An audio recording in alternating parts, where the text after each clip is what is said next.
Bonjour tout le monde!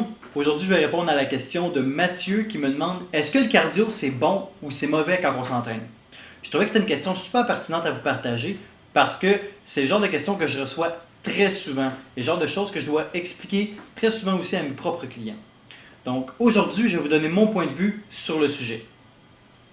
D'abord, c'est important de comprendre qu'il y a différents paramètres qu'on peut travailler lorsqu'on parle du cardio. Chacun a leurs propres caractéristiques et ont leurs propres effets aussi sur le corps. Le premier, c'est l'endurance cardiovasculaire. Donc, on va travailler l'endurance cardiovasculaire lorsqu'on va faire ce qu'on appelle du long slow run. Donc, le meilleur exemple que je peux vous donner, c'est vous embarquez sur le Stairmaster, vous en faites pendant 1 heure de façon continue, vous gardez après la même vitesse, après la même fréquence cardiaque aussi. Par la suite, on va travailler ce qu'on appelle la PAM, la puissance aérobique maximale. C'est cette filière énergétique-là qui se rapproche le plus du cardio en fait. Donc, le meilleur exemple que je peux vous donner, c'est les sprints.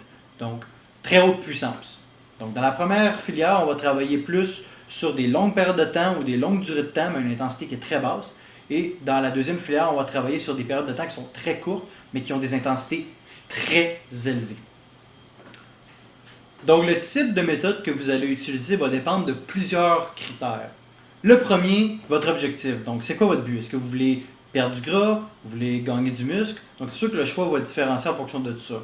Par la suite, votre morphologie, votre métabolisme. Je vous donne un exemple. Si vous êtes un ectomorphe, donc quelqu'un qui digère très rapidement, qui a de la difficulté à prendre de la masse musculaire, puis que vous êtes en hypertrophie, c'est peut-être pas le meilleur temps d'ajouter en tant que tel du cardio. Par la suite, votre phase d'entraînement. Donc, est-ce que vous êtes en accumulation? Ce que je veux dire, c'est qu'on fait beaucoup de volume, ou est-ce que vous êtes en intensification, où est-ce qu'on va lever beaucoup plus lourd et on fait un petit peu moins de volume? Donc, ça va avoir une influence aussi sur le type de cardio ou la fréquence à laquelle vous allez utiliser les séances de cardio. Et finalement, votre expérience. Donc, quelqu'un qui a beaucoup d'expérience en entraînement peut gérer beaucoup plus de volume, même en phase d'intensification. Donc, contrairement à un débutant, lui peut bénéficier de plus de séances de cardio, contrairement à quelqu'un qui commence à s'entraîner.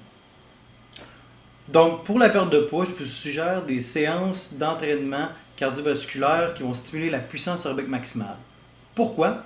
Parce que, comme l'entraînement musculaire, les entraînements de ce genre-là vont augmenter rapidement votre fréquence cardiaque et la faire diminuer rapidement. Donc, l'intensité, elle est très élevée.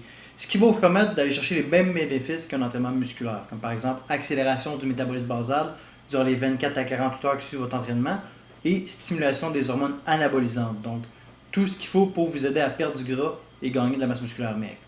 Donc, je suggère d'utiliser des séances comme par exemple des sprints, où est-ce que vous allez faire un effort de 20 secondes maximal avec un 40 secondes de repos actif, comme par exemple un jogging léger ou des choses comme ça. Commencez avec 10 minutes, allez jusqu'à 20 minutes par séance. 2 à 3 fois par semaine, donc que vous espacez vos journées d'entraînement avec, ou espacer de 4 à 6 heures dans la même journée où est-ce que vous avez un entraînement musculaire. Pour l'hypertrophie, je suggère d'utiliser des séances qui sont plus dans l'endurance cardiovasculaire. Pourquoi? Parce que ça va nous permettre de stimuler ce qu'on appelle la récupération active. La récupération active, en fait, c'est lorsque on va faire recirculer du sang dans le corps, ce qui va permettre d'augmenter la récupération musculaire, nourrir les muscles plus rapidement et nous permettre de récupérer plus facilement par la suite des entraînements qu'on a fait. Donc, je suggère d'utiliser des séances de 30 à 60 minutes, tout dépendant des gens. 1 à 2 fois par semaine, espacées de vos journées d'entraînement. Donc, c'est tout pour aujourd'hui. Si vous avez des questions ou des idées de sujets, n'hésitez pas à m'écrire en privé ou à commenter sur la vidéo d'aujourd'hui. Sinon, on se voit bientôt pour une autre vidéo. Merci, au revoir.